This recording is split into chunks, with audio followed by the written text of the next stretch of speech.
warahmatullahi wabarakatuh, and good morning students. How are you today? Okay, hopefully all my students is in a good condition today. Jadi saya berharap hari ini semua siswa saya, semua anak-anak saya berada dalam keadaan yang baik-baik saja sehingga kita bisa mempelajari, mengikuti materi hari ini dengan baik pula. Oke, seperti yang kita lihat di layar bahwa materi kita hari ini yang akan kita bahas hari ini yaitu tentang penggunaan should plus continuous. Jadi ini adalah materi kelanjutan dari materi sebelumnya, yaitu sama penggunaan should, tapi di materi sebelumnya yang kita bahas adalah penggunaan should plus simple. Dan untuk pertemuan ini yang akan kita kaji, yang kita bahas adalah penggunaan should plus continuous.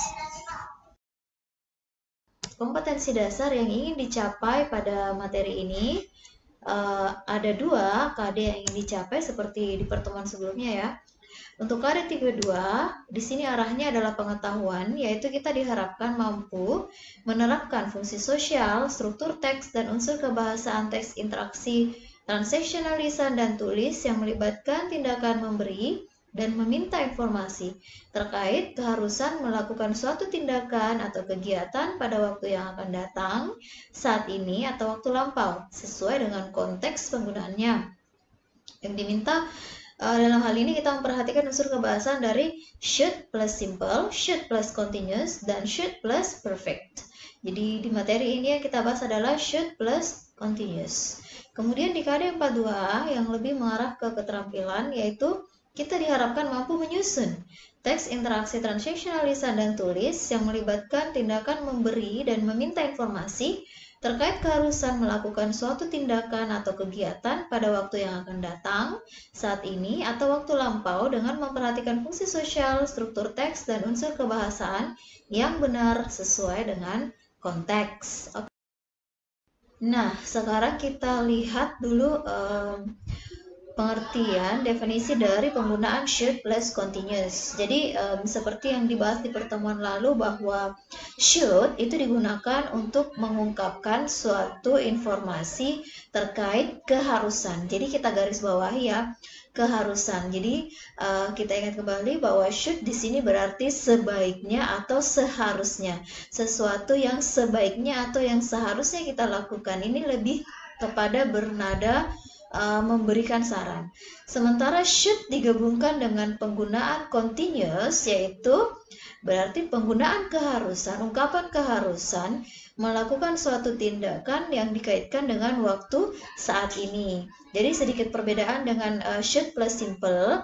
Kalau should plus simple yaitu keharusan yang kita lakukan, yang semestinya kita lakukan di waktu yang akan datang. Sementara should plus continuous kita gunakan untuk menyatakan suatu keharusan yang sebaiknya atau seharusnya dilakukan pada saat ini atau detik ini juga. Oke? Sebelum kita bicara tentang jauh, saya ulangi kembali apa itu should. Jadi should adalah sebuah modal verb. It is a modal verb. We often use should when we say what we think is a good thing to do or the right thing to do.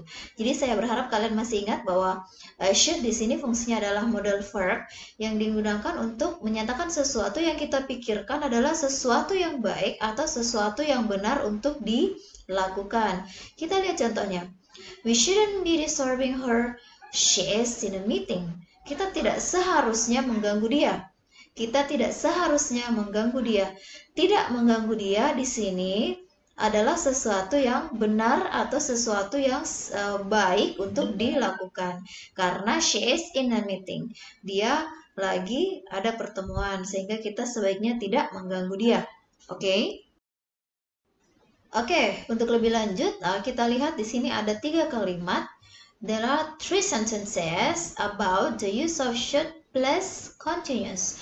Ada 3 kalimat yang menggambarkan penggunaan should dan continuous. Now look at this first sentence.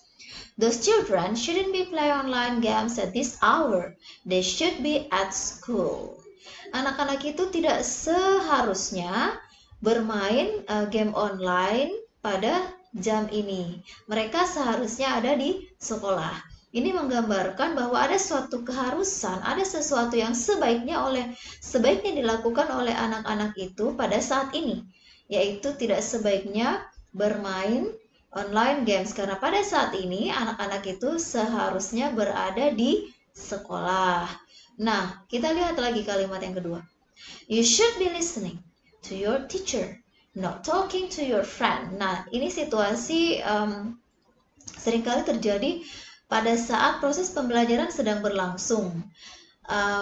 Ketika seorang peserta didik bukannya memperhatikan gurunya, tetapi malah berbicara dengan temannya, sehingga saran yang sebaiknya kita berikan adalah you should be listening to your teacher, not talking to your friend. Jadi dari kalimat ini kita bisa menangkap bahwa pada saat proses pembelajaran, pada saat ini gurunya sedang menjelaskan, sementara si student ini bukannya memperhatikan gurunya, tapi malah berbicara dengan temannya. Makanya dia menggunakan you should be listening. Next, kalimat yang ketiga, he should be cleaning his room instead of sleeping. Dia sebaiknya membersihkan kamarnya daripada hanya tidur. Dari kalimat ini, kita bisa tangkap bahwa saat ini dia, laki-laki, mungkin sedang tidur. Maka dari itu disampaikan kepada dia bahwa pada saat ini bukannya tidur, dia sebaiknya membersihkan kamarnya. Okay? Now, look at the structure. Jadi sama dengan penggunaan should and simple, cuma ada sedikit perbedaan should plus continuous dari segi strukturnya. Yang di awalnya didahului subjek, kemudian disusul dengan should. Ini sama ya. Yang sedikit berbeda di sini adalah penggunaan be. Setelah should kita tambahkan be, lalu setelah be kita tambahkan verb one, kata kerja bentuk pertama. Setelah verb one kita tambahkan ing. Jadi verb one plus ing. Bisa juga ditambahkan objek atau komplement di belakangnya. Oke, jadi saya ingatkan kembali bahwa dalam bahasa Inggris, khusus untuk kata kerja itu ada beberapa pengelompokan, yang dimana kata kerja verbs in English itu terbagi atas verb 1, verb 2, and verb 3, dan juga ada verb 1 plus ing. Khusus untuk materi ini, should plus continuous, yang kita gunakan adalah kata kerja pertama ditambahkan ing, verb 1 plus ing. Jadi semisal kata kerja pertamanya adalah play, maka kata kerjanya menjadi playing. Jika kata kerja bentuk pertamanya adalah listen, maka kata kerjanya menjadi listening. Atau kata kerja pertamanya adalah clean, maka verb ing yang digunakan adalah cleaning. Oke, untuk lebih jelasnya silahkan dilihat seperti yang saya sampaikan tadi untuk sentence structure dari should plus continuous adalah diawali dengan subjek, kemudian ditambahkan should, ditambahkan be, lalu verb 1 disusul dengan ing.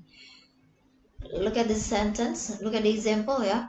Watch out, a car is coming. You should be walking watchful when you cross the street.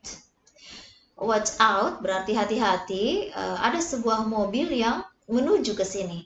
A car is coming. Berarti ini situasinya saat ini ya. Ada situasi yang terjadi saat ini, yaitu ada sebuah mobil yang sedang melaju mendekati penutur. Makanya dia meminta temannya untuk berhati-hati. Nah, kemudian si penutur menyampaikan saran kepada temannya, you should be walking. You should be walking. Kamu sebaiknya berjalan watchful dengan hati-hati when you cross the street, ketika kamu menyeberang jalan. Jadi dia meminta kepada temannya agar saat ini dia berjalan dengan hati-hati karena ada sebuah mobil yang melaju mendekat. Oke, untuk lebih lanjut kita lihat pola kalimat yang berikut ini, the structure. Jadi seperti yang kita bahas di pertemuan sebelumnya bahwa kalimat itu terbagi atas 3 sebenarnya. Ada positive sentence, negative sentence, dan interrogative sentence. Untuk positive sentence seperti di structure yang sebelumnya bahwa polanya akan berbentuk subject di awal, kemudian disusul dengan should, lalu plus be, plus verb 1, plus ing, plus object, plus complement. Contohnya, she should be telling her mother about her problem. Dia sebaiknya memberitahu ibunya tentang masalahnya. Kenapa di sini dia menggunakan should be telling atau should plus continuous? Karena keharusan yang dia lakukan, yang seharusnya dia lakukan itu dilakukannya saat ini. Jadi dia sebaiknya memberitahu ibunya tentang masalahnya itu saat ini, bukan nanti, bukan sebelumnya, tapi saat ini. Makanya dia menggunakan should plus continuous. Nah, how about negative sentence? Jadi sedikit perbedaan dari negative and positive sentence, di mana negative sentence itu menggunakan not. Atau dalam bahasa Indonesia sering kita temukan dia berarti bukan atau berarti tidak. Jadi misalnya saya mengatakan saya makan nasi, itu adalah kalimat positif, tapi ketika saya mengatakan saya tidak makan nasi, itu menjadi kalimat negative sentence. Sehingga di pola kalimatnya yang berbeda dengan positive sentence, yaitu penambahan not di belakang should. Jadi kalimatnya menjadi subject plus should plus not plus be plus verb 1 plus ing plus object and plus complement. Contoh kalimatnya, shouldn't be going now, it's rain. Shouldn't ini singkatan dari should not. Dia sebaiknya tidak pergi sekarang, it's rain. Sekarang lagi hujan. Jadi yang tidak sebaiknya dilakukan itu saat ini ya. Makanya dia menggunakan should plus continuous. He shouldn't be going now, it's rain. Nah, bagaimana dengan interrogative sentence? Interrogative sentence adalah kalimat tanya. Sehingga yang sedikit berbeda dari positive sentence, di interrogative sentence, penggunaan should berada di awal kalimat. Baru kemudian ditambahkan subject, lalu be, verb 1, plus ing, plus object, kemudian plus complement. Contoh kalimatnya adalah, should I be calling her now? Should I be calling her now? Apakah saya seharusnya atau sebaiknya menelpon dia sekarang? Nah, ini adalah bentuk interrogatif dari penggunaan should plus continuous. Oke, jadi saya berharap penjelasan saya sebelumnya clear dan bisa dipahami. Sekiranya ada pertanyaan, boleh ditanyakan.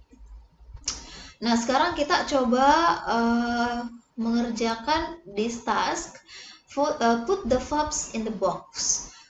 Letakkan kata-kata yang ada di kotak sebelah kanan dengan menggunakan with should continuous, ditambahkan dengan penggunaan should plus continuous.